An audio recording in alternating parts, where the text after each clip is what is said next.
नमस्कार, आप देख रहे हैं हॉर्नबिल टीवी भारत। राजधानी लखनऊ से एक शर्मसार कर देने वाली तस्वीर सामने आई है। नगर निगम की लापरवाही ने आज शहर की प्रतिष्ठा पर सवाल खड़े कर दिए। लखनऊ के हजरतगंज स्थित अटल चौक पर मौजूद डॉक्टर भीमराव अंबेडकर की प्रतिमा पर आज सुबह मेयर सुषमा खरवाल ने माल्यार्पण करना था, लेकिन जब वो वहां पहुंची तो गेट पर ताला लगा हुआ मिला। कार्यक्रम पहले से ही तय था, लेकिन नगर निगम के अधिकारी ताला खुलवाना तक भूल गए। मजबूरन मेयर को बाहर से ही फूल चढ़ाने पड़े। यह कार्यक्रम लखनऊ को स्वच्छता रैंकिंग में तीसरा स्थान मिलने की खुशी में आयोजित किया गया था, लेकिन इस प्रशासनिक चूक ने पूरे आयोजन पर पानी फेर दिया। नगर निगम के अधिकारियों की ये चूक न केवल शर्मिंदगी का कारण बनी, बल्कि इससे यहाँ भी सवाल उठता है कि जब इतने बड़े कार्यक्रम की तैयारी में चूक हो सकती है, तो आम जनता के लिए सुविधाओं का क्या हाल होगा।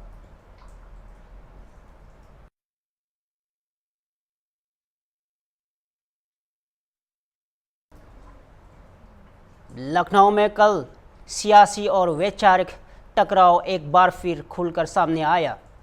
स्वामी प्रसाद मौर्य के घर के बाहर विश्व हिंदू रक्षा परिषद के कार्यकर्ताओं ने प्रदर्शन किया और उनके घर का शुद्धिकरण करने की कोशिश की, लेकिन पुलिस ने उन्हें रोक लिया। प्रदर्शनकारियों ने आरोप लगाया कि स्वामी प्रसाद मौर्य ने कौरव यात्रा और धार्मिक भावनाओं को लेकर विवादास्पद बनाया गया। इस प्रदर्शन के जवाब में स्वामी प्रसाद मौर्य ने भी तीखी प्रतिक्रिया दी। उन्होंने कहा, विश्व हिंदू रक्षा परिषद क्या इतना छोटा संगठन है कि बस 10 से 12 लोग ही है। ये लोग सतत संरक्षित गुंडे, माफिया और अपराधी है, जिनका खुद का दिल दिमाग दूषित है। वे मेरा शुद्धिकरण क्या करेंगे। मौर्य ने आगे कहा कि अगर इन लोगों को शुद्धिकरण करना है तो पहले अपना करें। यह बयान अब तक एक बार फिर राजनीतिक हलचलों में मचा सकता है, क्योंकि ये मौर्य निशाना सिर्फ संगठन पर नहीं, सत्ता पर भी सीधा साधा है। चलिए अब आपको सुनवाते हैं स्वामी प्रसाद मौर्य का पूरा बयान, जिसमें उन्होंने विरोध कर रहे लोगों पर जमकर पलटा दिया।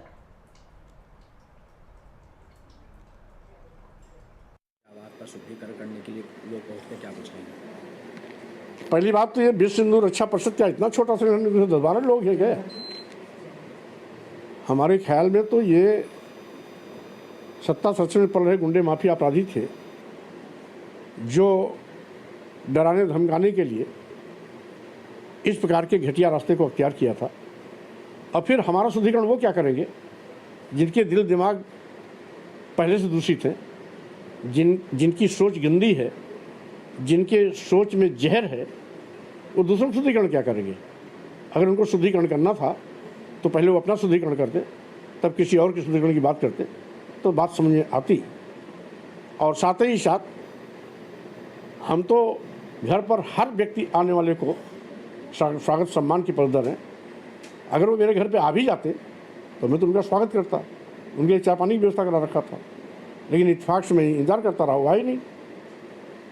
हम तो सबका स्वागत करते हैं, लेकिन आज उन्होंने स्वागत का मौका ही नहीं दिया। क्या लगता है ऐसा क्यों कर, अपना चेहरा चमकाने के लिए क्यों, क्योंकि आपने ऐसा क्या बयान दे दिया कि उनको लगता है कि शुद्धिकरण की जरूरत पड़ गई। कुछ नहीं, सस्ती लोकप्रियता हासिल करने के लिए हमारा बयान जिसने भी देखा है, जिसने भी सुना है, जिसने भी पढ़ा है, पूरे देश में उसका स्वागत हुआ है। मैंने यही बयान दिया था कि जिसका आराध्य इतना भोला भाला हो कि लोग उसको भोले बाबा बोलते हैं, भोले शंकर कहते हैं, तो भोले बाबा, भोले शंकर का अनुयायी और भक्त इतना बड़ा अपराधी नहीं हो सकता कि वो सड़कों पर चलते हुए राहगीरों के साथ मारपीट करें, उनकी गाड़ियां तोड़ें, बहन बेटियों की स्कूटी तोड़ें, बहन बेटियों को अपशब्द कहें, या दुकान लूटें, या सेना के जवान को पैरों तले रौंदें। ऐसा घटिया कृत्य कभी भी भोले बाबा का सेवक या भक्त नहीं कर सकता, लेकिन फिर भी हुआ। तो इसका मतलब है ये सत्ता संरक्षण में पड़ रहे गुंडे, माफिया, अपराधी हैं, जो कांवरियों के वेश में इस प्रकार के घृणित कार्य करके प्रदेश में गुंडा राज पैदा करना चाहते हैं। भय और दहशत का वातावरण पैदा करके लोगों में डर पैदा करना चाहते हैं, अपना खौफ पैदा करना चाहते हैं। इससे ज़्यादा कुछ नहीं है। और जिसने भी मेरे बयान को सुना, सब ने उसको वेलकम किया, सब ने स्वागत किया, सब ने बधाइयाँ दी। हमने देखा है कि बुद्धिजीवी लोगों ने उसकी काफ़ी सराहना की। अखिलेश यादव की मस्जिद के अंदर तमाम सांसदों के साथ एक तस्वीर सामने आती, जिसके बाद उत्तर प्रदेश के डिप्टी सीएम ब्रजेश पाठक कहते हैं वे हमेशा नमाजवादी बने रहते हैं। अब कौन क्या कहता है, कौन क्या नहीं कहता, मैं इसमें नहीं जाना चाहता। अगर मस्जिदों में जाकर के मुसलमानों के साथ बैठने पर अखिलेश मुसलमान हो सकते हैं, तो अजमेर शरीफ पर चादर चढ़ाने से माननीय मोदी जी मुल्ला क्यों नहीं हो सकते? जब मुस्लिम टोपी लगा करके अजमेर शरीफ पर प्रधानमंत्री नरेंद्र मोदी चादर चढ़ाते हैं, और चादर चढ़ाने के बावजूद, मुस्लिम टोपी लगाने के बावजूद, अजमेर शरीफ पर चादर चढ़ाने और मुस्लिम टोपी लगाने के बाद जब वो मोदी मुल्ला नहीं हो सकते, तो मस्जिद में मुसलमानों के साथ बैठक करने पर अखिलेश मुसलमान कैसे हो सकते हैं? उत्तर प्रदेश के सीतापुर से एक ऐसी तस्वीर सामने आई है जो आज़ादी के 75 से ज़्यादा साल बाद भी ज़मीनी हकीकत को बयां करती है। सीतापुर के सकरन ब्लॉक की ग्राम पंचायत संदा में मासूम बच्चे आज भी स्कूल जाने के लिए घने जंगल से गुजरने के मजबूर है। जहां एक और देश में डिजिटल इंडिया और स्मार्ट क्लास की बातें कर रही है, वहीं यहां बच्चों को 300 मीटर दूर बने स्कूल के लिए 3 किलोमीटर पैदल सफ़र करना पड़ता है। बारिश के दिनों में स्थिति और भी भयावह हो जाती है। बच्चे रास्ते में पानी भर जाता है, जंगल में जंगली जानवरों का खतरा बना रहता है और बच्चों की पढ़ाई जोखिम में पड़ जाती है।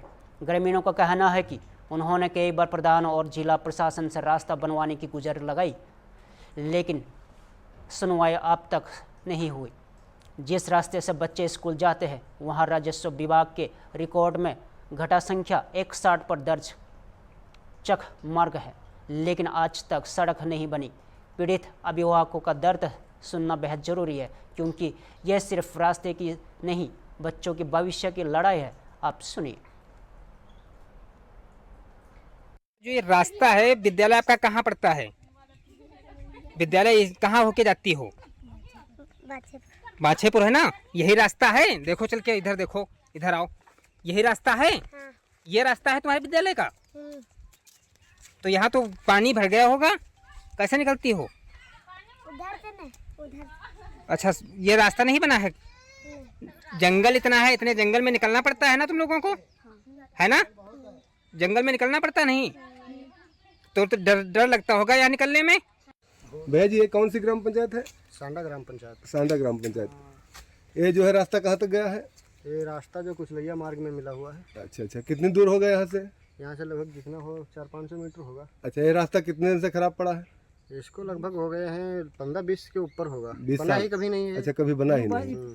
इसी रास्ते से स्कूल के बच्चे भी निकलते हैं? हाँ, इसी रास्ते से। जो ये रास्ता तो जो है यही गवर्नमेंट पास किया गया है। जी जी जी। बाकी उसके बावजूद अगर नहीं रास्ता हो रहा है तो अपनी समस्या वो मतलब निकल के किधर से जा रहे हैं, इसको उधर से निकलते हैं। और ये जो तालाब खुदा हुआ है, इसमें जो है बच्चे इधर इसकी बाउंड्री पर निकलते हैं जब बारिश होती है। अच्छा, ये बताओ, इसको बनवाने के लिए आपने जो है प्रधान से कहा नहीं आप लोगों ने? इसके बनवाने के लिए कई IGRS की गई हैं। जी जी जी। इसके पिछले साल जो है डाली गई थी कि IGRS, तो उसमें ये बोला गया था कि जो है नेपाल आकर के बताए कहाँ पर रास्ता है, बन जाएगा। आज तक उसका कोई निवारण नहीं हुआ। आपका नाम क्या है? मेरा नाम राजकिशोर है। आप इसी गांव के हैं ना? इसी गांव के। वहाँ जाने के लिए कौन सा रास्ता है? कैसे जाती हो इससे? जंगल से? और कोई रास्ता नहीं स्कूल जाने का? नहीं। अगर बरसात हो जाए, पानी भर जाता, फिर कैसे जाते हैं आप लोग? तो पानी में होकर जाते हैं।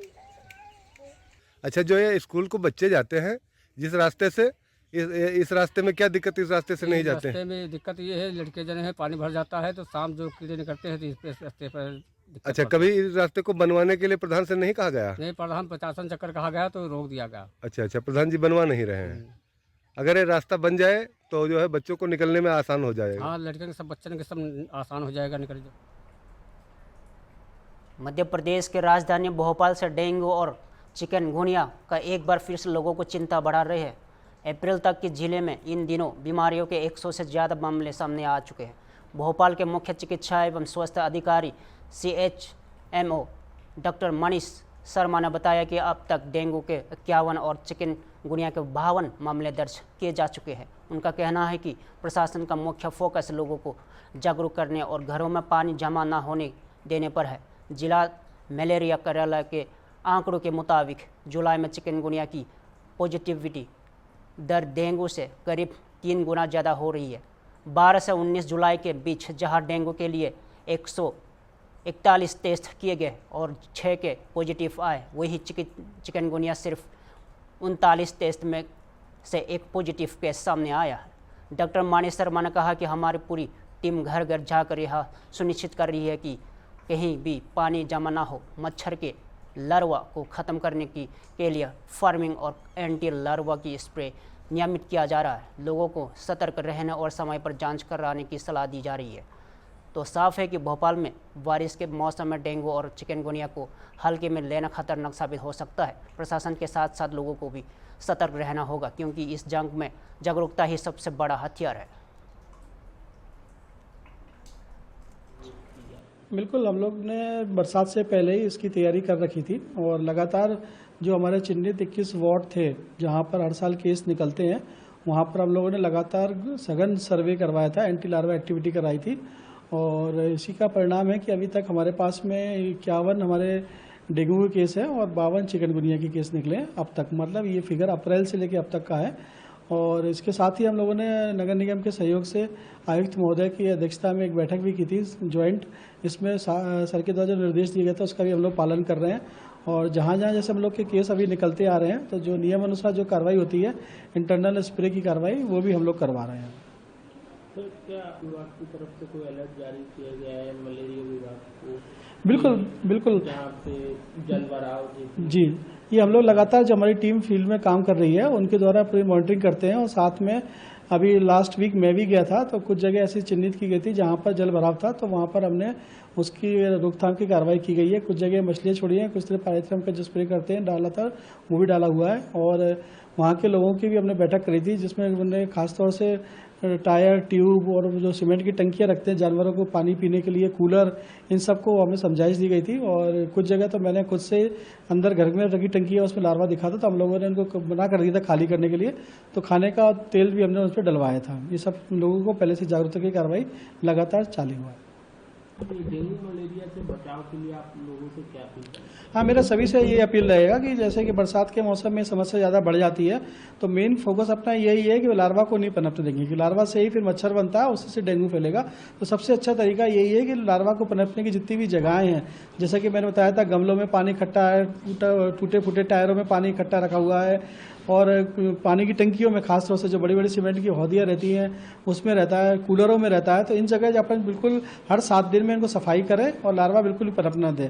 और दूसरा, फुल स्लीव्स के कपड़े पहने और जरा भी कोई लक्षण आए तो तत्काल उसकी नज़दीकी अस्पताल में जाके जांच कराएं और उसको लापरवाही ना करें, तो फिर आगे चल के बड़ी समस्या बन जाती है। तो किस दिखते हैं जिससे मालूम पड़ता है कि ये डेंगू है या मलेरिया है? जैसे जब बताया था कि फीवर ही आता है, इसमें आमतौर पे हाई ग्रेड फीवर रहेगा, बॉडी एक रहता है, भूख नहीं लगती है, ये सब लक्षण मिलेंगे।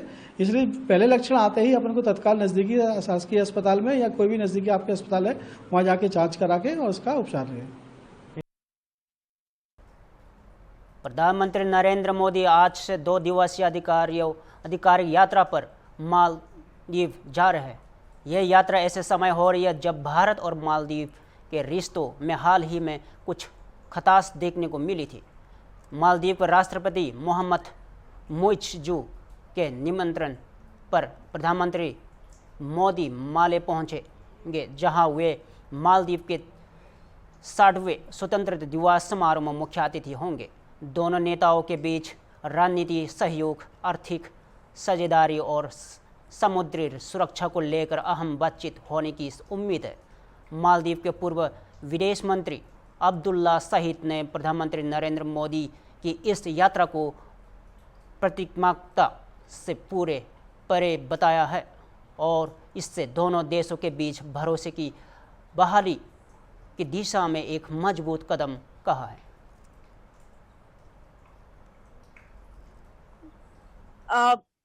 Mr. Shai, thank you very much for speaking with us. Sir, I begin by asking you, the Prime Minister of India has just left for United Kingdom, and on Friday he would be in Maldives. How do you see the visit of the Indian Prime Minister to Maldives, and how significant is this visit according to you? Well, I'm delighted by the Prime Minister's visit. The Prime Minister's visit this time goes beyond symbolism because the Prime Minister is making a state visit coinciding with our Independence Day, the 60th anniversary of independence, and he's going to be the guest of honor here for the celebrations. It is goes beyond symbolism because recently we have had very unfortunate diplomatic strain between Maldives and India because of the narrative that the current government used during the elections. The hate that was being mongered by the current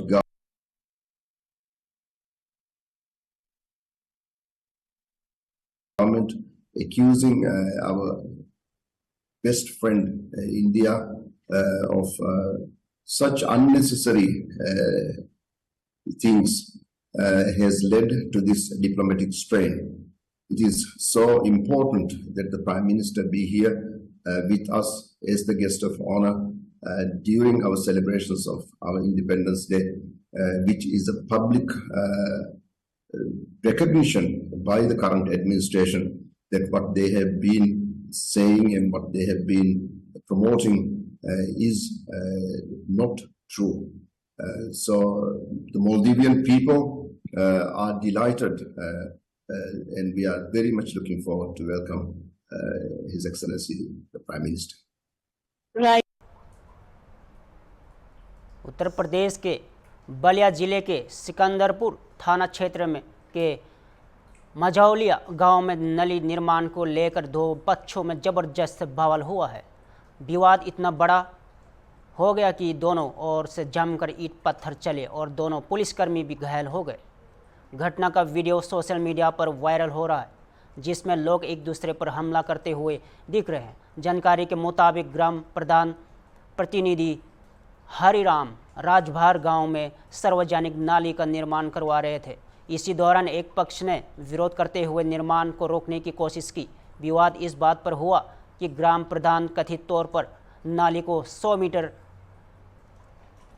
की दूरी पर ना बनाकर 10 metre तक ले जा रहे थे, जिससे दूसरे पक्ष के घरों के सामने पानी भरने का आदेश था। घटना की सूचना पर मौके पर कई थानों के फोर्स पहुंची और स्थिति को काबू में किया। पुलिस ने 5 महिलाओं समेत कुल 8 आरोपियों को गिरफ्तार कर लिया है, जिन्हें जेल में भेज दिया गया। इस पूरे मामले पर सीओ सिकंदरपुर राजनीश कुमार ने क्या कहा, सुनिए।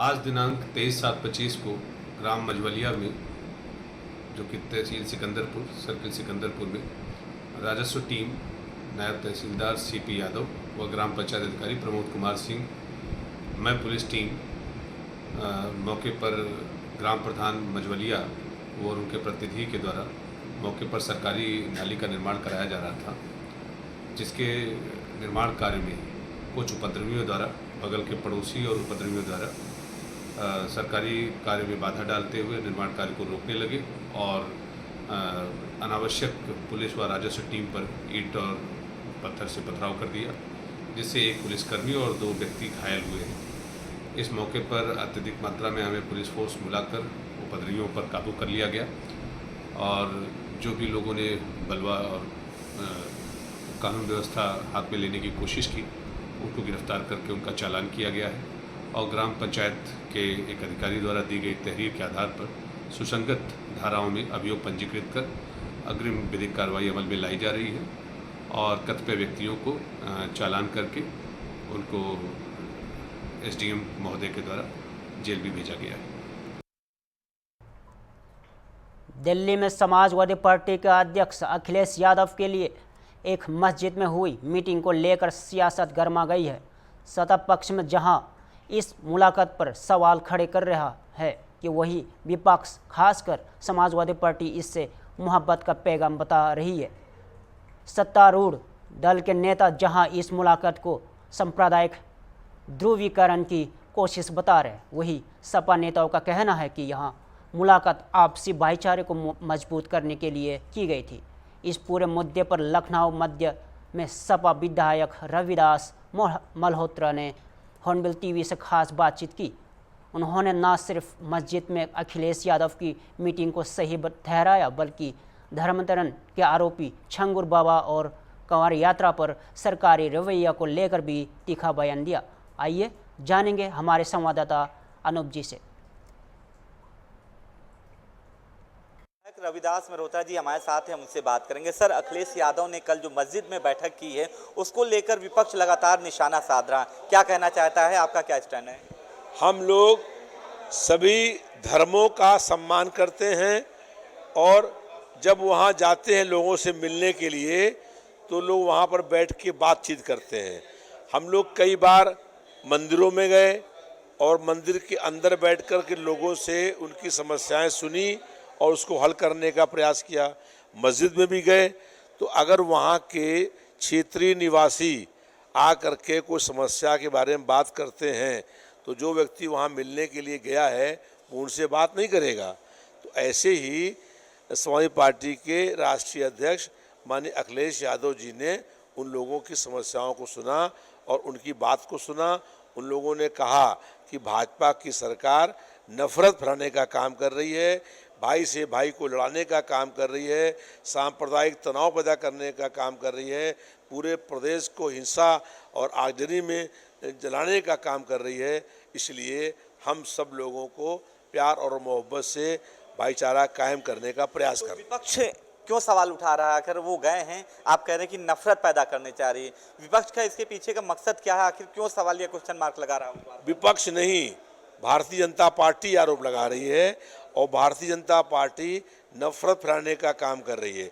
वो भाई से भाई को लड़ाने का काम कर रही है, सांप्रदायिक तनाव पैदा करने का काम कर रही है। इसलिए वो हम लोग जा कर के जब भाईचारे की बात करते हैं तो उनको बुरा लगता है और वो उसके विरोध में बोलते हैं। विपक्ष कह रहा है कि धर्मांतरण को लेकर सरकार कह रही कि धर्मांतरण को लेकर विपक्ष चुप्पी साधे हैं, आखिर क्यों? हम लोग ये सवाल कर रहे हैं कि जो झांगुर बाबा बहुत लंबे समय से धर्मांतरण करने का काम कर रहे थे, तब सरकार कहाँ सोई हुई थी? तब केंद्र की सरकार और प्रदेश सरकार जान क्यों नहीं पाई? पिछले 8 सालों से उत्तर प्रदेश में धर्मांतरण हो रहा है तो मुख्यमंत्री कहाँ सो रहे थे? उन्हें क्यों नहीं मालूम हुआ? जो उनकी खुफिया विभाग है वो जानकारी क्यों नहीं कर पाई? अब जब मामला न्यायालय में आ गया है, कोर्ट में आ गया है, तो वो निर्णय कोर्ट करेगी। लेकिन मुश्किल बात ये है कि प्रदेश के मुख्यमंत्री न्यायाधीश बन जाते हैं और न्यायाधीश बन करके भी ऑर्डर करने लगते हैं। जब न्यायालय में कोर्ट में केस चल रहा है, जो न्यायालय फैसला करेगा उस हिसाब से कार्रवाइयाँ होनी चाहिए। कांवड़िए जिस तरह से अराजकता जगह जगह फैला रहे हैं और कहा जा रहा है 2017 से पहले भी कांवड़िया निकलते थे, कांवड़ यात्रा होती थी और भगवान को याद करते थे, उनको जलाभिषेक करते थे। लेकिन 2017 के बाद से जिस तरह से जो कांवड़िए हैं अराजकता फैला रहे हैं, आए दिन मारपीट कर रहे हैं, तोड़फोड़ कर रहे हैं, तो इसके पीछे की वजह क्या मानते हैं आप? भारतीय जनता पार्टी की सरकार जो है ये कह रही है कि कांवड़िया दंगा करा रहे हैं, कांवड़िया आतंकी हैं, कांवड़िया बवाल करा रहे हैं। ये सब भारतीय जनता पार्टी जनता के मुख्य मुद्दों से जनता का ध्यान बांटने के लिए ऐसी बातें करने का काम कर रहे हैं। अगर कुछ जगह पर जो है वो जो कांवड़ यात्री हैं वहाँ पर कुछ हिंसा हुई है तो वो भारतीय जनता पार्टी ने कराने का काम किया है। भारतीय जनता पार्टी चाहती है कि कांवड़ यात्रा में हिंसा, तनाव, दंगा हो और विपक्ष के ऊपर आरोप लगाया जाए। बहुत लंबे समय से श्रद्धालु जाते हैं कांवड़ यात्रा में, गंगा जल से भगवान शिव की को पूजा करते हैं, गंगा जल चढ़ाते हैं, लेकिन हर बार जो है शांतपूर्ण ढंग से 12-17 के बीच में जब लोगों की सरकार थी, पूरे प्रदेश भर में कहीं पर भी कांवड़ यात्रा में जरा सा विघ्न नहीं हुआ और जगह जगह जनता ने, हर धर्म के लोगों ने उनका स्वागत और सम्मान करने का काम किया। चूँकि भारतीय जनता पार्टी ने कांवड़ यात्रा के दौरान दुकानदारों से कहा कि नेम प्लेट लगाओ, उनको नेम प्लेट लगाने के लिए बाध्य किया गया, जबकि ये सरकार को अधिकार नहीं है कि वो किसी का जाति और धर्म पूछे। लेकिन धर्म के हिसाब से भारतीय जनता पार्टी काम करती है। आतंकवादी और भारतीय जनता पार्टी में कोई अंतर नहीं है। आतंकवादी भी धर्म पूछ करके हत्या करते हैं और भारतीय जनता पार्टी भी धर्म और जाति पूछ करके हमला और अन्याय करने का काम करती है। आप रविदास मल्होत्रा हैं, सपा से विधायक हैं, जिन्होंने चाहे धर्मांतरण हो या फिर कावड़ हो और तमाम मुद्दों को लेकर, चाहे अभी अखिलेश यादव ने जो मस्जिद में लेकर वहां पे बैठक की, उस पर भी अपनी बात रखी है। वीडियो जर्नलिस्ट विजय के साथ अनुज चौधरी, हॉर्नबिल टीवी, लखनऊ। फिलहाल के लिए इतना ही। ताज़ा खबरों के लिए जुड़े रहिए हॉर्नबिल टीवी भारत के साथ।